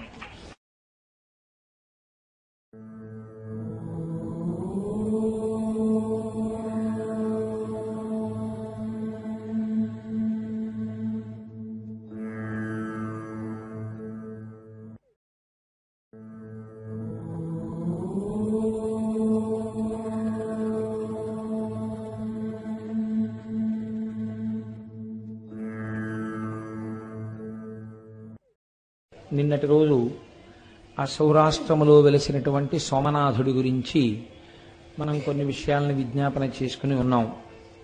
శ్రీశైలే మల్లికార్జునం, జ్యోతిర్లింగములన్నింటిని గురించి ఒక్కసారి శివమహాపురాణాంతర్గతముగా ప్రస్తావన చేయబడిన విషయమే కనుక ఒక్కసారి దాన్ని పరిశీలన చెయ్యాలి అని అనుకున్నాం. శ్రీశైలం సాక్షాత్తుగా మన ఆంధ్రదేశంలోనే కర్నూలు జిల్లాలో వెలిసి ఉన్నటువంటి స్వయంభూలింగమూర్తి ఉన్నటువంటి క్షేత్రం. పైగా విశేషించి అష్టాదశ శక్తిపీఠాల్లో శ్రీశైలంలో ఉన్నటువంటి భ్రమరాంబిక అమ్మవారు ఆ తల్లి శక్తిపీఠం. అంత గొప్ప క్షేత్రం. శ్రీశైల క్షేత్రం గురించి శంకర భగవత్పాదులు చాలా గొప్ప ప్రస్తావన చేశారు. నేను ఎందుకు ఈ మాట అంటున్నానంటే, శంకరాచార్యులు వారు సాధారణంగా క్షేత్రాల గురించి స్తోత్రాలలో అంతగా స్పృశించినట్లు మనకు కనపడదు. కానీ వారు శివానందలహరి చేస్తూ మధ్యలో ఉన్నటువంటి శ్లోకాన్ని శ్రీశైలం గురించి ఆయన మాట్లాడారు. సంధ్యారంభ విజృంభితం శృతిశిరస్థానాంతరాధిష్ఠితం అంటూ. సంధ్య అన్న మాటకు అసలు అర్థం ఏమిటండి? సంధ్య అంటే రెండిటికి మధ్యలో ఉన్నది సంధ్య. చీకటి వెళ్ళిపోయి వెలుతురు వస్తోందనుకోండి, దాన్ని ప్రాతఃసంధ్య అని పిలుస్తాం. అంటే ఉదయవేళలో ఏర్పడినటువంటి సంధ్య. అలాగే సాయంకాలం వేళ వెలుతురు వెళ్ళిపోయి చీకటి వస్తోందనుకోండి, సాయం సంధ్య అని పిలుస్తాం. రెండిటి మధ్యలో ఉన్నదాన్ని సంధ్య అని పిలుస్తాం. సంధ్యారంభ విజృంభితం అన్న శ్లోకం కూడా మధ్యలోనే ఉంది శివానందలహరికి. అది కాకతాళీయమా, శంకరాచార్యుల వారు ఏదైనా చెప్పాలని అనుకుంటున్నారా అందులో? ప్రత్యేకించి ఆ శ్లోకంలో శంకరాచార్యుల వారు శ్రీశైలంలో ఉన్నటువంటి మల్లికార్జునుడి గురించి ప్రస్తావన చేశారు.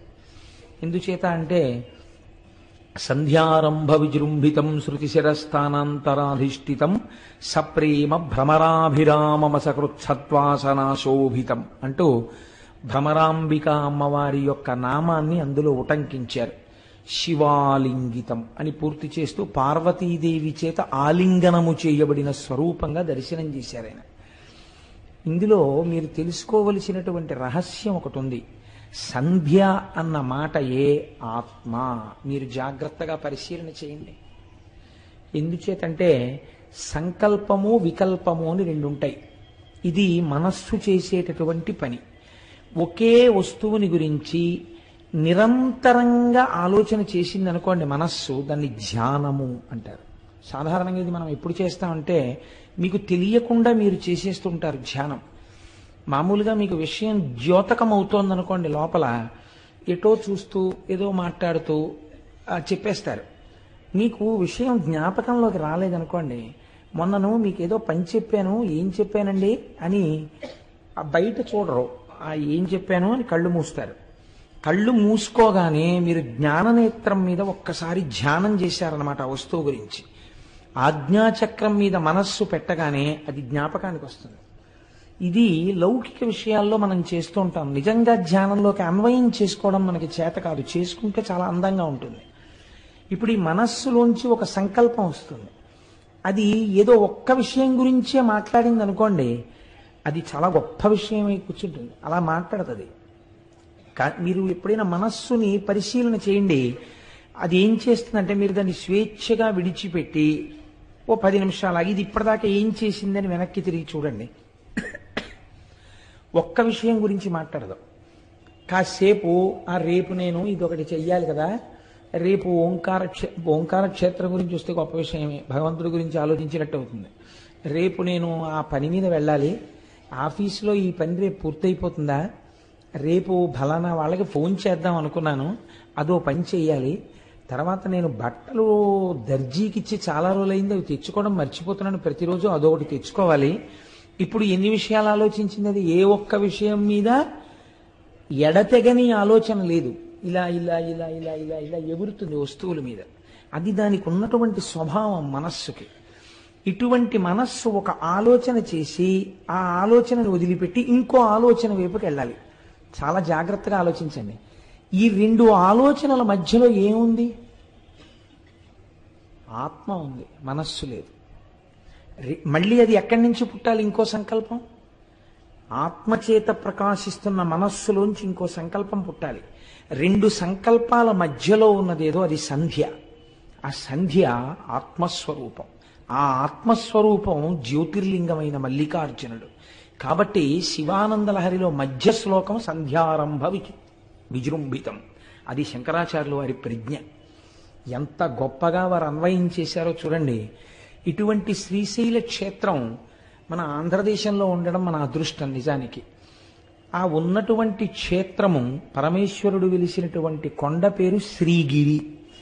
మనం ఎవరినైనా గౌరవవాచకంతో పిలవాలి అనుకున్నప్పుడు శ్రీకారం చుడతాం పక్కన. శ్రీ దొరగారు, శ్రీ ఏదో ఇంకొకరు అని శ్రీకారం చుట్టి పిలుస్తాం. ఆ శ్రీకారం వేశామంటే వారిని గౌరవించి పిలిచాము అని. ఈ శైలమునకు ముందేమనుంది? శ్రీశైలము. దాని పేరు శ్రీగిరి. మిగిలిన కొండలు బోలెడన్ని ఉన్నాయి. ఏ కొండకైనా ఇలా ఉందా పేరు? ఉంది. దేనికి ఉంది? తిరుమల. తిరుమల కూడా శ్రీశైలమే. అందుకే వరాహ పురాణంలో శ్రీశైలే పూరయిష్యామి కించిత్ కాలాదనంతరం అన్నారు వెంకటేశ్వరుడు.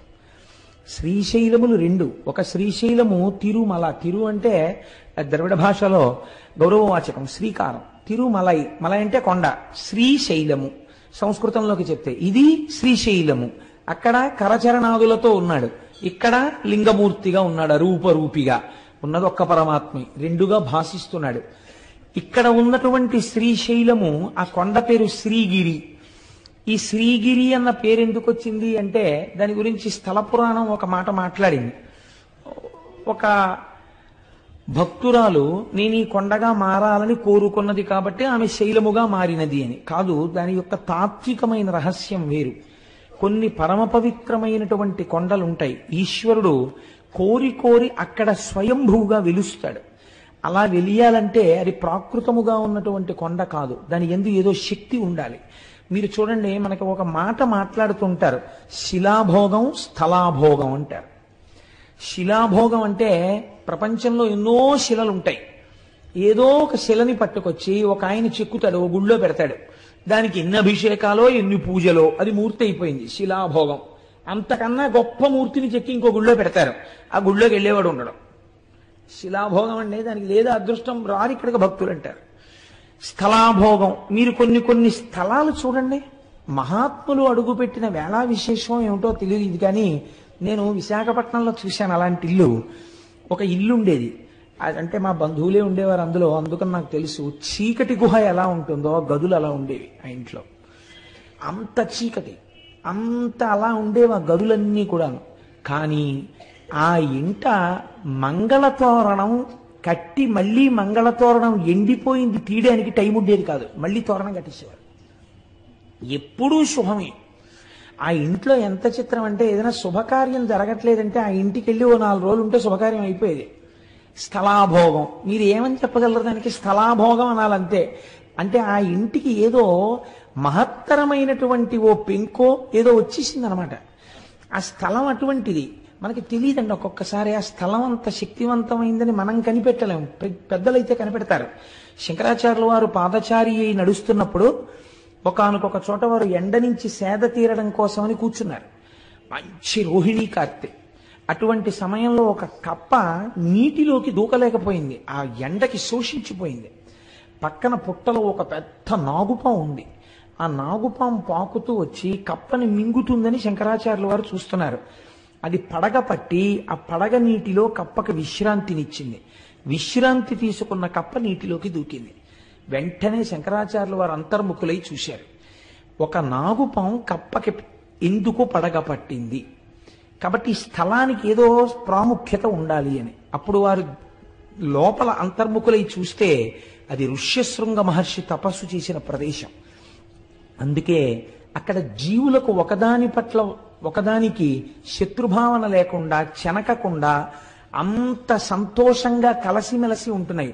ఇంత పరమ పవిత్రమైన భూమి కనుక ఇక్కడే నేను మొట్టమొదటి పీఠాన్ని పెడతానన్నారు. అదే ఇవాళ మనం ఆరాధన చేసేటటువంటి శృంగగిరి పీఠం కర్ణాటకలో. కాబట్టి స్థలాభోగము ఉన్నదా లేదా? ఉన్నది. శ్రీగిరి అన్నప్పుడు అందులో శ్రీ శకార రకార ఈకారములు ఉన్నాయి. శకార రకార ఈకారములుంటే శ్రీమాత అని ప్రారంభమైంది లలితా సహస్రనామం. ఆ మూడక్షరాలు బ్రహ్మశక్తి, విష్ణుశక్తి, రుద్రశక్తి, ఈ మూడు శక్తుల్ని తెలియచేస్తాయి. ఈ మూడు శక్తులు ఉన్నటువంటి కొండ, ఈ మూడు శక్తులు మమేకమైన శక్తి రూపిణి భ్రమరాంబిక, అందుకని శక్తిపీఠం. ఇప్పుడు ఆ కొండ మీద అడుగు పెట్టిన వాడికి సరస్వతీ కటాక్షం కావాలా, లక్ష్మీ కటాక్షం కావాలా, జ్ఞానం కావాలా? నువ్వు అడగక్కర్లేదు, నోరు తెరిచి నీకేది కావాలో అది ఆ కొండలోంచి ప్రసరిస్తుంది. అంత శక్తివంతమైన స్థలం అది, అంత శక్తివంతమైన కొండ ఆ కొండ. అందుకే శంకరాచార్యులు వారు యోగరత్నావళి స్తవంలో ఓ మాట అంటారు,